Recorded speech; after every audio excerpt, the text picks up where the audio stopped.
Welcome to the Carson Newman University Faculty Orientation and Training Series.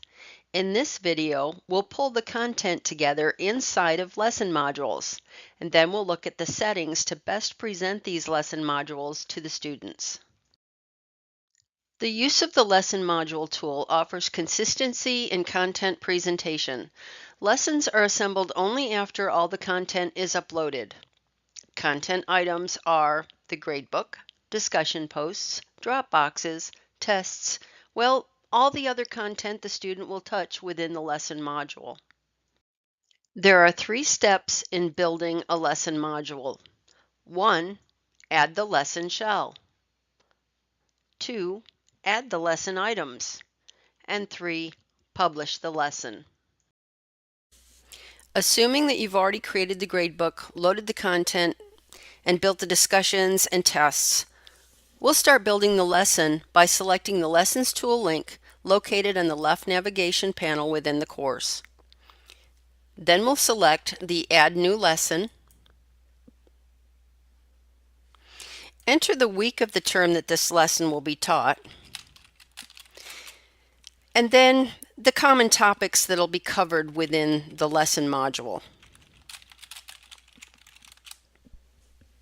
Next, enter a description for the lesson module. This is usually a summary of topics and learning objectives for the lesson. The start and due date may be entered here. However, if you're building in a master template, you do not want to put a start and end date. That's really left up to the instructor teaching the course, and they can easily add the start and end dates, again, using the tool on the left navigation panel within the course, Start and End Dates. You may select to publish the course before saving. If you're building in a master template, obviously you can go ahead and publish. If you're in a live course, but you won't be opening the course up to the student for a while, then go ahead and publish here. And last, we'll select the Save button. Now that we have the lesson module shell, it's time to add the content. If we're adding content directly after we've created the shell, we're presented with this screen, and we could select the Add New Content button over here. But I'm going to take you back to the full set of the lessons, because quite often we create all 4, 5, 6 shells at the same time. If that's the case and we're now ready to add the content, we're going to select the Manage Content wheel. And we're brought back to that same screen. And now we'll select the Add Content button. We want to give the content item a meaningful name. We see in this section that yes, we're in the correct lesson module. And our instructions should be very detailed. I want to tell the student what they need to do to complete this particular lesson item. After they've completed all of the instructions here, it says submit your paper to the Dropbox below. Well, we need to provide that Dropbox for them. And our Dropboxes are actually a content type, and we would have previously made them. So I'm going to select the Dropbox content type from the drop-down menu here. And it's way up here. And when I do that, it says select which one. And it happened to find the right one because it was on the top of my list. So I'm going to select Nutritions and Water Report. And I do want to publish this item, but you can inactivate or make items draft within a lesson if you're not ready for the students to see it or not. And I'm going to select the Save button.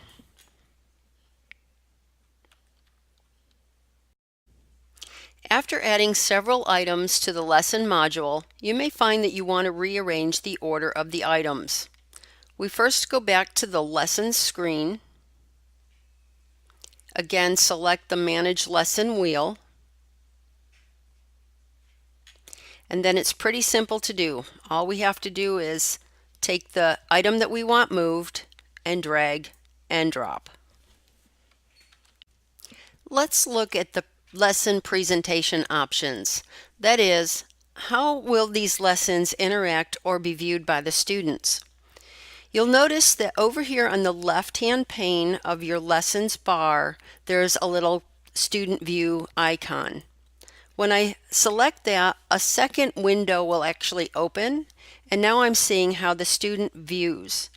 In this particular view, all of the lessons are presented all at one time. And when I select a lesson as a student, I see that all of my items are presented all at one time. And over here is a navigation panel where if I were the student and I was in this particular lesson, I can hop to a part of that lesson by clicking on the navigation, and it'll drop me down to that particular item.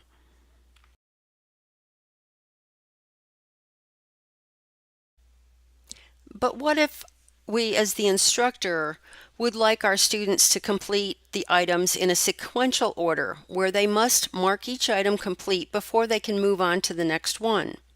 You'll notice that the student has the opportunity to mark an item complete here. And as I said before, all of the items are presented over here all at once. Well, how do we change that? Well, let's close the student view, go back to our view, but now we need to go to course settings.